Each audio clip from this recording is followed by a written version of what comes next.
தற்போது கிடைக்கப்பெற்ற முக்கிய தகவல். அதிமுகவிலே இணையும் சீமான் கட்சியின் முக்கிய தலைவி. அரசியலில் ஏற்பட்ட திடீர் பரபரப்பு. நண்பர்களே, நம்ம போடக்கூடிய வீடியோக்கள் உங்களுக்கு பிடிச்சிருக்கு அப்படின்னா லைக் அண்ட் சப்ஸ்கிரைப் பண்ணிக்கங்க.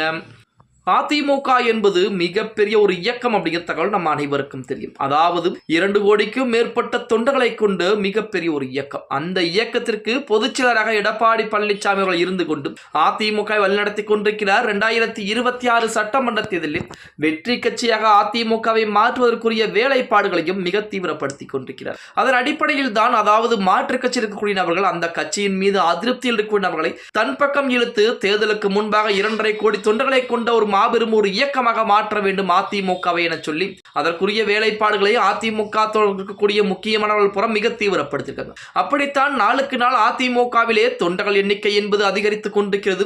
அதன் அடிப்படையில் தான் இன்றைய தினம் மாலைக்குள் அதிமுகவிலே நாம் தமிழர் கட்சியைச் சேர்ந்த முக்கியமான ஒரு தலைவி இணைய இருக்கிறார் அப்படிங்கிற செய்திகள் இணையதளங்களிலே உலா வந்து கொண்டிருக்கிறது அப்படின்னே கூட சொல்லலாம். அவர் வேற யாரும் கிடையாது, அவர்தான் நாம் தமிழர் கட்சியில் மிக முக்கிய முகமாக அறியப்பட்ட காளியம்மாள் அப்படிங்கிற பெண்மணி. அந்த பெண்மணியை பொறுத்த வரைக்கும் நாம் தமிழர் கட்சியுடைய அடையாளமாகவே திகழ்ந்தார். அவருடைய பேச்சுக்கென்று ஏகப்பட்ட ரசிகர் பட்டாளம் என்பது இருந்தது. அவர் திமுக விமர்சித்த விமர்சனம் எல்லாம் மற்றவர்கள் விமர்சிக்க கூட தயக்கம் காட்டுகள் அப்படின்னே கூட சொல்ல. அப்படிப்பட்ட காளியம்மாள் பார்த்தீங்கன்னா கடந்த ஓராண்டுகளாக சீமானுடன் ஏற்பட்ட கருத்து வேறுபாட்டின் காரணமாக, அந்த கட்சியின் மீது ஏற்பட்ட வெறுப்பின் காரணமாக கட்சியிலிருந்து ஒதுங்கியே இருந்தார். அவர் ஒதுங்கியிருக்கக்கூடிய அந்த வேளையிலே விஜய் கட்சி, அதாவது தமிழக வெற்றி கழகத்திலே இணைய போகிறார் அப்படிங்கிற செய்திகள் மட்டும்தான் இணையதளங்களிலே உலா வந்து கொண்டிருந்தது. ஆனால் இறுதியாக தமிழக வெற்றி கழகத்தின் பக்கம் சென்றால் கண்டிப்பாக செங்கோட்டையனுக்கு ஏற்பட்ட அதே அவமானங்கள் தான் நமக்கும் ஏற்படும். செங்கோட்டையன் தற்போது எப்படி நடத்தப்பட்டுக் கொண்டிருக்கிறார், அவருக்கு என்னென்ன அவமானங்கள் எல்லாம் வந்து கொண்டிருக்கிறது எல்லாம் பார்த்துவிட்டு அதிமுகவிலே இணைந்து கொள்ளலாம். அதிமுக தான் மிகப்பெரிய ஒரு இயக்கம், எப்பொழுதும் நமக்கு துணையாக இருக்கக்கூடிய ஒரு இயக்கம்.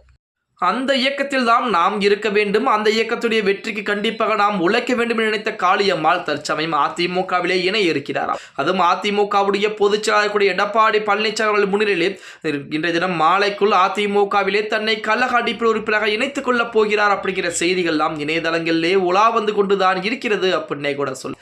ஒரு புறத்திலே காளியம்மாள் அதிமுகவிலே இணைய போகிறார், மறுபுறத்திலே நமது வைத்திலிங்கம் திமுகவிலே இணைய போகிறார் அப்படிங்கிற செய்திகள் தற்சமயம் உலா வந்து கொண்டு அப்படின்னே கூட சொல்லலாம். நாம் தமிழர் கட்சியை பொறுத்த வரைக்கும் சீமானுடைய நாளுக்கு நாள் அவருடைய தொண்டர்கள் எண்ணிக்கை என்பது நாளுக்கு நாள் குறைந்து கொண்டேதான் இருக்கிறது அப்படின்னே கூட சொல்லலாம். சமீபத்தில் சீமானுக்கு எதிராக நிறைய நபர்கள் அவருடைய அந்த நாம் தமிழர் கட்சியை விட்டு வெளியேறி மாற்று கட்சி இணைந்தார்கள் அப்படிங்கிற தகவலை நம்ம அனைவருக்கும் தெரியும். அதன் அடிப்படையில் தான் காளியம்மாவும் தற்போது மாற்று கட்சியான அதிமுகவை தேர்ந்தெடுத்திருப்பது அதிமுக மத்தியிலே மிகப்பெரிய ஒரு வரவேற்பக்கூடிய ஒரு விஷயமாக பார்க்கப்படுகிறது அப்படின்னே கூட சொல்லலாம். ஓகே गाइस, வீடியோ பிடிச்சிருந்தா லைக் அண்ட் சப்ஸ்கிரைப் பண்ணிக்கங்க. அப்படி இந்த வீடியோ ஃப்ரெண்ட்ஸ் அண்ட் ஃபேமிலிக்கும் ஒரு ஷேர் பண்ண மறந்துடாதீங்க.